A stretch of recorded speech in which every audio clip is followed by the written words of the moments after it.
آپ ان سے کہہ دیجیے کہ فَإِنِّي قریب، میں ان کے قریب ہوں، اور جب میرا بندہ مجھ سے مانگتا ہے تو میں اپنے بندے کی دعا کو قبول کرتا ہوں۔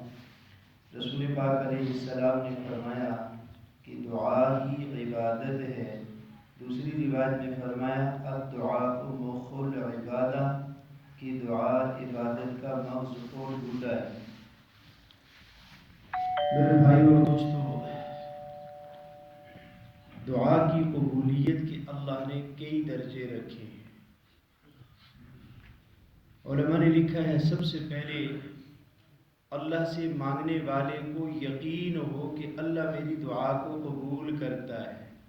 گزشتہ کل بھی ایک حدیث رسول پاک علیہ السلام کا فرمان عرض کیا تھا کہ رسول پاک علیہ السلام نے فرمایا اللہ بندے کی اس وقت تک دعا قبول کرتا ہے جب تک کہ بندہ یہ نہ کہنے لگے کہ اللہ میری دعا کو قبول نہیں کرتا۔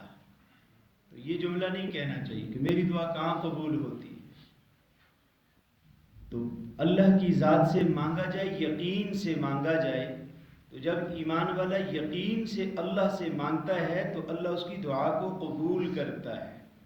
اب قبولیت کے علماء نے 3 سے 4 درجے لکھے ہیں کہ قبولیت کا مطلب کیا ہے۔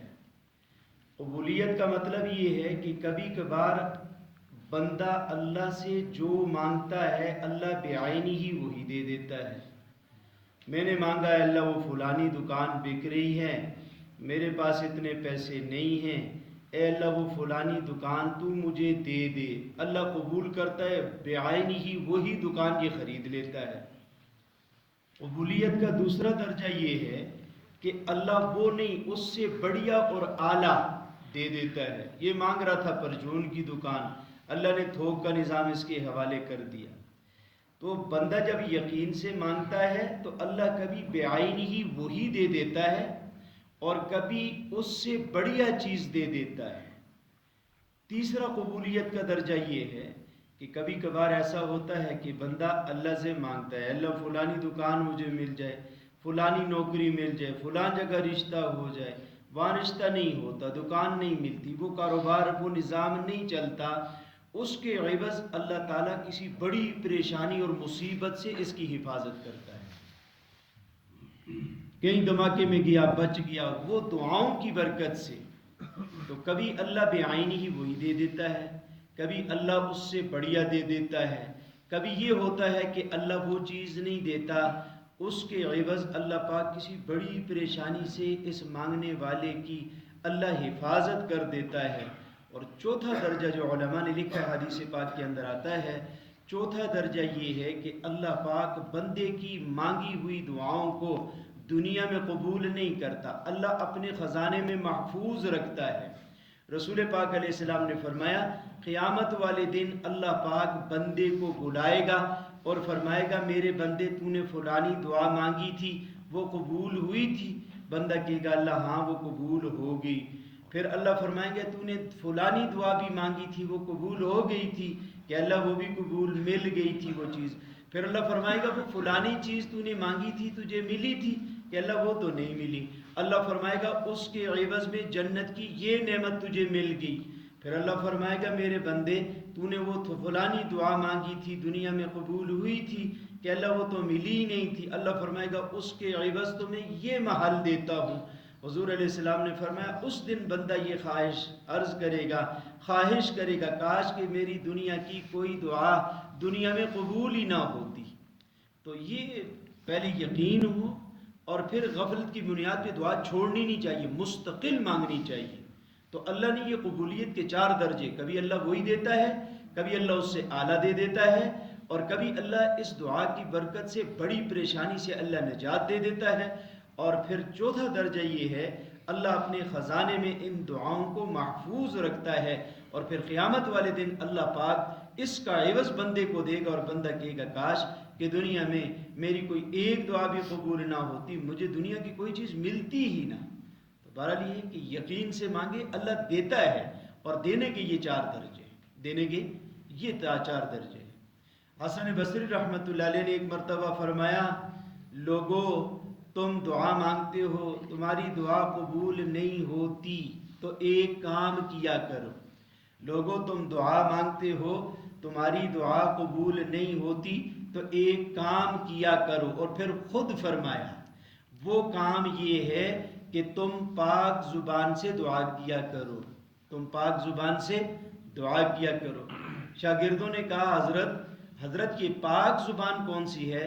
فرمایا جو تمہاری ضرورت ہے ایمان والوں کے لیے وہ ضرورت مانگنی شروع کر دو کہ اے اللہ میں بیمار ہوں مجھے صحت دے دے. ایک یہ ہے کہ اللہ سارے ایمان والے بیماروں کو صحت عطا فرما. جب دوسروں کے لیے مانگے گا تو حدیث پاک کے اندر آتا ہے فرشتے کہتے ہیں اللہم آمین ولکا، اے اللہ تو اس کی اس ضرورت کو یہ اللہ تو اس دعا کو قبول فرما اور ایمان والے کو بھی یہ صحت دے دے. تو فرشتے اس کے لیے دعا کرتے ہیں. پاک زبان یہ ہے جو میری ضرورت و مسلمانوں کے لیے پہلے مانگوں کہ اے اللہ میں بیمار ہوں، اے اللہ سارے ایمان والوں کو صحت دے، سارے پریشان حالوں کی پریشانیوں کو دور فرما، جتنے مسلمان دنیا سے رخصت ہو چکے اے اللہ ساروں کی مغفرت فرما. اور پھر اپنے لیے بھی دعا کر دے. تو پاک زبان یہ ہے کہ دوسروں کے لیے جب دعا کرے گا تو فرشتے اس کے لیے دعا کریں گے. تو یہ ہے کہ دوسروں کے لیے بھی دعا ہو تو پھر اللہ پاک فرشتوں کو مقرر کرتا ہے، وہ فرشتے ہمارے لیے دعائیں کرتے ہیں اے اللہ تو اس کی بھی اس ضرورت کو پورا فرما. تو اللہ مجھے بھی آپ حضرات کو بھی، ایمان والے کے پاس بہت بڑا اتحاد ہے، ایمان والے کے پاس یہ دعا کا بہت بڑا اتحاد ہے. لیکن میں کئی دنوں سے عرض کر رہا ہوں اس مانگنے میں عاجزی ہو، اس میں غفلت نہ ہو. غفلت والے دل کی اللہ دعا قبول نہیں کرتا. ورنہ حضرت ابو ہریرہ رضی اللہ عنہ رسول پاک صلی اللہ علیہ وسلم کی مسجد میں بیٹھے تھے. ایک شخص آیا، اس نے نماز پڑھی. اس نے نماز پڑھنے کے بعد اس نے توبہ کی اور توبہ کرنے کے بعد وہ چل پڑا. بظاہر لگتا ہے جس طرح ہم توبہ کرتے ہیں، وہ سلام پھرتے ہی ربنا آتنا اور ہاتھ گھوم کے چلے جاتے ہیں. ہماری تو ایسی دعا ہوتی ہے. اور پھر عربی کی دعاؤں کا ہمیں مطلب ہی پتہ نہیں. اللہ سے ہم اپنی ضرورت رکھتے ہی نہیں ہیں. حضور نے فرمایا کہ مجھے اگر اپنے جوتے کے تسمے کی ضرورت ہوتی ہے میں وہ بھی اللہ کے سامنے رکھتا ہوں. تو وہ شخص آیا، اس نے وہ دعا کی، توبہ کر کے چلا گیا. ابو ہریرہ رضی اللہ عنہ نے بلایا، فرمایا ارے بھائی تو نے ایسی توبہ کی، تیری توبہ بھی توبہ کے قابل ہے.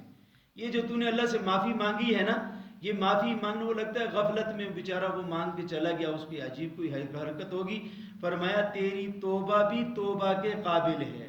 یہ جو تیرا طریقہ تھا نا، تیرا طریقہ کار اللہ سے مانگنے کا ٹھیک نہیں تھا. تو ایسے غفلت والی دعا نہ ہو. تھوڑی دیر تنہائی میں اندھیرے میں بیٹھ کے، یکسوئی میں بیٹھ کے اپنی ضرورت اللہ کے سامنے. بات لمبی ہو جائے گی، آخر میں ایک بات عرض کرتا ہوں. عبد القادر جیلانی صاحب رحمۃ اللہ علیہ نے لکھا ہے کہ ایمان والا اللہ سے دعا کرتا ہے، کبھی کبھار اللہ ایسا کرتا ہے دعا قبول نہیں کرتا. دعا قبول نہ کرنے کا نفع ایمان والے کو زیادہ ہوتا ہے بنسبت دعا کے قبول ہونے کے. لوگوں نے پوچھا حضرت وہ کیسے؟ کہا وہ اس طرح اللہ پاک ایمان والے کی جب دعائیں قبول نہیں کرتا تو ایمان والے کو صفت تفویض اور تسلیم دیتا ہے.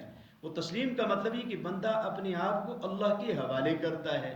پھر انہوں نے بتایا، فرمایا کہ انسان کے اوپر جب سب سے پہلے پریشانی آتی ہے نا تو وہ بذات خود اس کو حل کرنے کی کوشش کرتا ہے. پیٹ میں درد ہوا، خود ہی کوئی پھکی وکی لے لی، پھر ڈاکٹر کے پاس چلا گیا. کوئی پریشانی آتی ہے سب سے پہلے بیوی بچوں کو نہیں بتاتا، دوستوں کو نہیں بتاتا، خود ہی اس کو ہضم کرنے کی کوشش، حل کرنے کی کوشش کرتا ہے. جب اپنے سے نہ ہو تو پھر گھر والی سے کہتا ہے آج رات تو سر اب جو ہے رات ایسی گزری، پیٹ میں بھی درد تھا. پھر بیوی بھی کچھ بتاتی ہے، پھر ڈاکٹر سے مشورہ کرتا ہے. تو دوسروں سے مدد لیتا ہے. جب پریشانی آتی ہے پہلا درجہ خود حل کرنے کی کوشش کرتا ہے، جب وہ نہ ہو تو پھر دوسروں سے مدد لیتا ہے، اور پھر دوسرے بھی اس کے لیے اور یہ بھی سارے کوشش کرتے ہیں، دعائیں بھی کرتے ہیں، علاج بھی کرتے ہیں.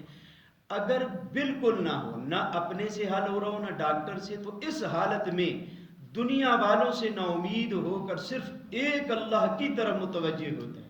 کہتا ہے اللہ اب تو ڈاکٹروں نے بھی جواب دے دیا، حکیموں نے بھی جواب دے دیا، دم درود والوں نے بھی جواب دے دیا.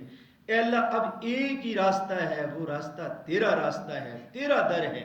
اس کو کہتے ہیں صفت تسلیم. جب ساروں سے نا امید ہو جائے کہ ایمان والے کے ایمان میں اللہ ترقی دیتا ہے اس موقع پر. تو یہ ہے کہ دعا یقین سے کرے اور اس وجہ سے کبھی بھی نہیں چھوڑنی چاہیے کہ اللہ میری دعا کو قبول نہیں کرتا. اللہ مجھے بھی آپ کو